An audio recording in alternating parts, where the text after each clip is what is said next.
बिस्मिल्लाहिर्रहमानिर्रहीम। आज के लेक्चर में हम बात करेंगे इलेक्ट्रोकार्डियोग्राम। ये ऐसी मशीन है जो हार्ट की डिजीज को डायग्नोज करती है। और उसके आपको पता है कि हार्ट के जो मसल्स हैं उसमें इम्पल्सेस जनरेट होती हैं और उसकी वजह से करंट प्रोड्यूस होता है हार्ट के मसल्स के अंदर। और उन करंट की वजह से जो है वो पोटेंशियल डिफरेंस जो है पोटेंशियल इलेक्ट्रिक पोटेंशियल जो है वो जनरेट होता है। उस इलेक्ट्रिक पोटेंशियल को मेजर किया जाता है एक मशीन के जरिए से। और ग्राफ बनाया जाता है और उसको हम ईसीजी मशीन का इलेक्ट्रोकार्डियोग्राम कहते हैं। अभी हम इसके बारे में डिस्कस करेंगे कि when cardiac impulses passes of the surface of the heart a minute electric current is generated. तो हार्ट के अंदर जो इम्पल्सेस जनरेट होती हैं तो उसमें मान्यूट सा इलेक्ट्रिक करंट जो है वो जनरेट होता है। ये करंट जो है बॉडी के टिश्यूज तक भी फैलता है और सराउंडिंग हार्ट के एरियाज में भी जाता है। और ये मशीन इस इलेक्ट्रिक करंट को also travel to the surface of the body की सर्फेसिस में भी फैलता है। रिकॉर्डिंग ऑफ ईसीजी, ईसीजी की रिकॉर्डिंग किस तरीके से की जाती है? आप देख रहे हैं कि इसमें पेशेंट की बॉडी में डिफरेंट किस्म के जो है वो इलेक्ट्रोड जो हैं वो लगे हैं। तो ये इलेक्ट्रोड जो हैं बॉडी के मुख्तलिफ पॉइंट्स के ऊपर लगाए जाते हैं। इलेक्ट्रोड को बॉडी के मुख्तलिफ पॉइंट्स में इलेक्ट्रोड्स को लगाया जाता है।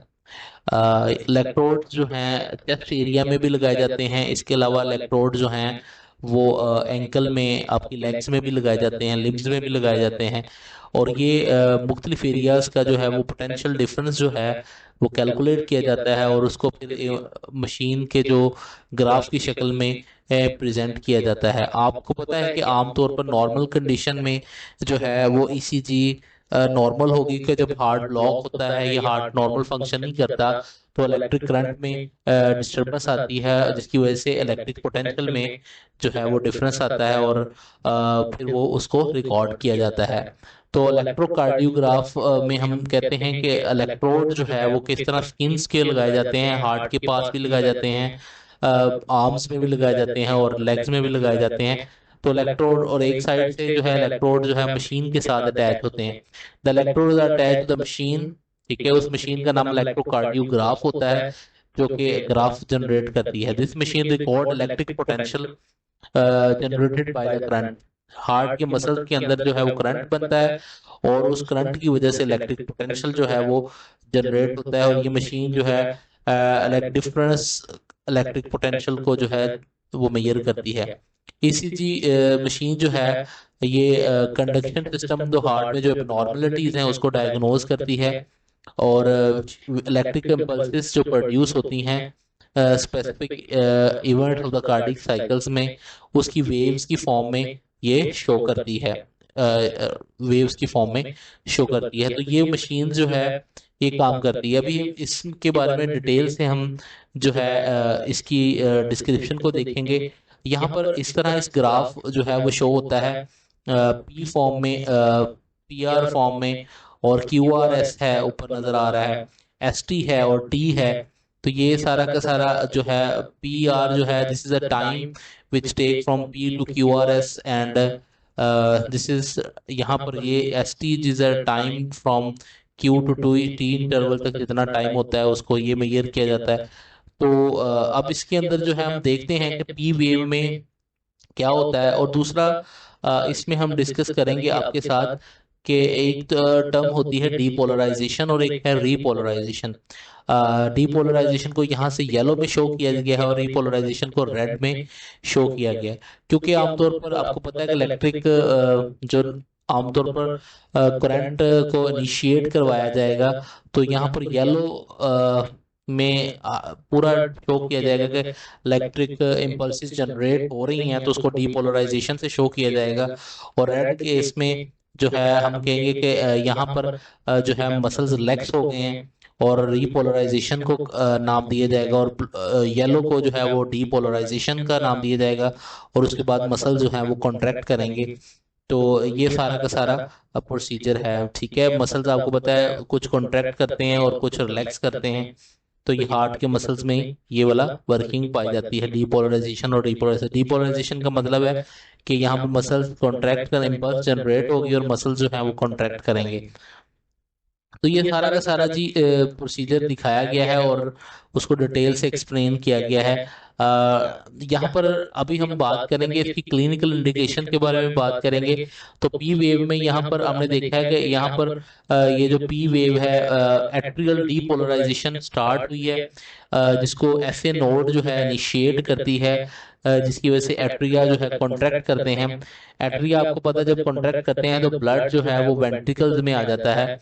तो ये आमतौर पर तब कॉन्ट्रैक्ट करते हैं जब ऐसे नोड पे इनिशिएशन दी जाती है कि यहाँ पर करंट को प्रोड्यूस, नर्व इम्पल्स को जनरेट करवाया जाए और डीपोलराइजेशन करवाई जाए। तो और जो है देन पीआर जो है यहाँ पर जाके एट्रियल डीपोलराइजेशन जो है वो कंप्लीट हो जाती है। अभी भी आप देखेंगे कि इसके अंदर जो है पी वाले पोर्शन में आप देख रहे हैं कि ये येलो हाफ एरिया में है। लेकिन जब वो पीआर वाले एरियाज में, ऊपर आपको पता है कि ये वाला पीआर का एरिया है, तो पीआर वाले एरिया में पहुंचा तो कंप्लीट जो है वो डीपोलराइजेशन हो चुकी है। येलो कलर जो है कंप्लीट जो है वो फिल हो चुका है। यहाँ पर येलो कलर कंप्लीट फिल नहीं हुआ और यहाँ पर कंप्लीट जो है वो फिल हो चुका है। अब इसमें अगर हम बात करें कि हम इस पे क्लिनिकल इंडिकेशन कैसे पता चलते हैं, हमें पता चलता है। तो अगर ये पी वेव जो है ये ऊपर को हो या नीचे हो, इसके अंदर इरेगुलर हो, ठीक है, या पी वेव वैसे ही एब्सेंट हो, तो इसका मतलब है कि हार्ट की रिथम के अंदर प्रॉब्लम है। लैक ऑफ रिथमिसिटी जो है पाई जाती है, जिसको हम अरिथमिया एक कंडीशन बोलते हैं।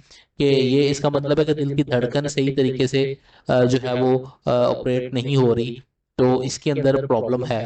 ठीक है, अगर पी वेव्स में प्रॉब्लम आती है तो इसका मतलब रिथम में प्रॉब्लम आती है। तो इसके अंदर अगर ये इरेगुलर होगी और ये अगर एब्सेंट होगी वेव्स, तो इसका मतलब है कि दिल की धड़कन में प्रॉब्लम है, क्योंकि आपको पता है ऐसे नोड जो है वो इनिशिएट करवाती है इसको, इम्पल्स को। और अगर आगे आपके जो है पीआर के अंदर प्रॉब्लम आ जाती है, पीआर ये आमतौर पर ड्यूरेशन जो होता है 0.12 से लेकर 0.20 तक नॉर्मल होता है। लेकिन अगर ये प्रोलॉन्ग हो जाए, पीआर का टाइम 0.20 से ज्यादा चला जाए, तो इसका मतलब है कि हार्ट जो है वो ब्लॉक है, first degree of heart block है, कंडीशन ये वाली आ चुकी है।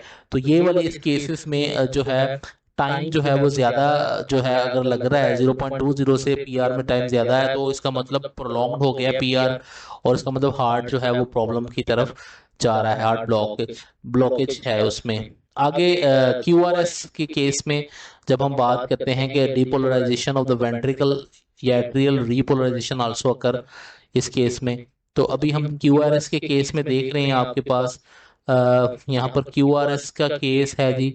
आप देख रहे हैं कि यहाँ पर एट्रियल जो है वो रेड रीपोलराइजेशन हो चुकी है और वेंट्रिकल जो है वो डीपोलराइजेशन की तरफ जा रहे हैं क्यूआरएस स्टेज में। एक रेड कलर में और आपके पास येलो कलर में उसको शो किया गया। क्लिनिकल इंडिकेशन के हवाले से अगर हम बात करें, अगर इसमें पीक्स में प्रॉब्लम आती है कोई, तो इसका मतलब है कि हार्ट के अंदर टैकीकार्डिया एक पोजीशन के लिए हम टर्म यूज करते हैं।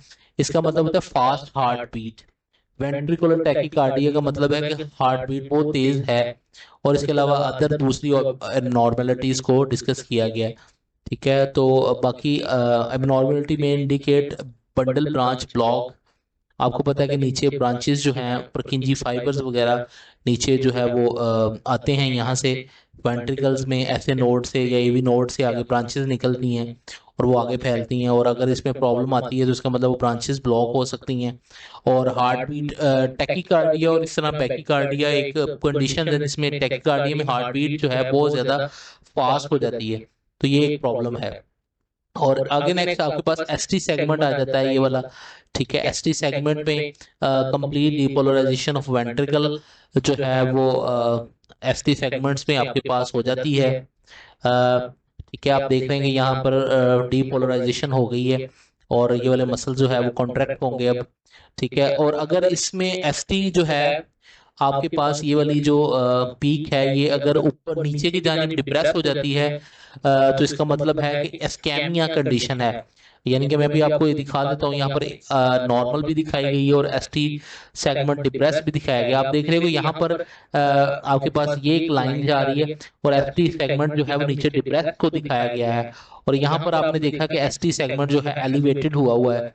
तो ये दो डिफरेंट कंडीशन है। This is a normal condition के एसटी सेगमेंट यहाँ पर नॉर्मल है, यहाँ पर एसटी सेगमेंट आपको दिखाया गया है कि वो नीचे डिप्रेस है, और यहाँ पर एसटी सेगमेंट ऊपर की जानिब एलिवेटेड हुआ हुआ है। तो ये दोनों डिफरेंट कंडीशन, जब डिप्रेस होगा तो इसका मतलब है एस्केमिया है, इसका मतलब खून के अंदर जो है वो ऑक्सीजन की कमी है, ब्लड प्रॉपरली सही तरीके से फ्लो नहीं हो पा रहा। और अगर ये एलिवेटेड है तो इसका मतलब है कि हार्ट अटैक हुआ है, मायोकार्डियल इन्फेक्शन के तौर पर इसको शो किया जाता है। हार्ट अटैक के केस में ये एलिवेटेड हुई होती है। नेक्स्ट टी वेव में अगर एबनॉर्मेलिटी आती है तो अगर ये आमतौर पर इसका मतलब होता है कि इलेक्ट्रोलाइट डिस्टरबेंस हो गई है, और अगर इसकी पीक जो है वो हाइपर होती हैं तो इसका मतलब है कि अभी मायोकार्डियल इन्फेक्शन जो है अर्लीस्ट फाइंडिंग के तौर पर है। तो ये इस तरीके से पीक्स की प्रॉब्लम के जरिए से जो है अगर इनमें आता है तो फिर इससे जो है हम इसको हार्ट की क्लिनिकल इंडिकेशंस के तौर पर देखते हैं, और हार्ट की डिफरेंट प्रॉब्लम्स को फिर आगे मजीद फर्दर डायग्नोज किया जाता है। तो अर्ली स्टेज पे हम इसी तरह इलेक्ट्रिक पोटेंशियल के डिफरेंसेस को अपने इलेक्ट्रिक कार्डियोग्राम्स की मदद से देखते हैं, और उन पीक्स के जरिए से ये देखते हैं कि हार्ट में क्या आगे मजीद प्रॉब्लम है। तो इससे जो है क्लिनिकल इंडिकेशन ऑफ हार्ट हमें मुकम्मल पता चल जाती है। आपने ये बताना है कि जब हार्ट अटैक इंसान को मायोकार्डियल इन्फेक्शन होता है तो कौन सी पीक में जो है वो डिस्टर्बेंस आती है, और क्या उसका लेवल होता है, एचटी का लेवल जो है उस टाइम क्या होता है। आपने कमेंट सेक्शन में ये बात बतानी है। Stay connected to A plus smart study. Okay, अल्लाह हाफिज।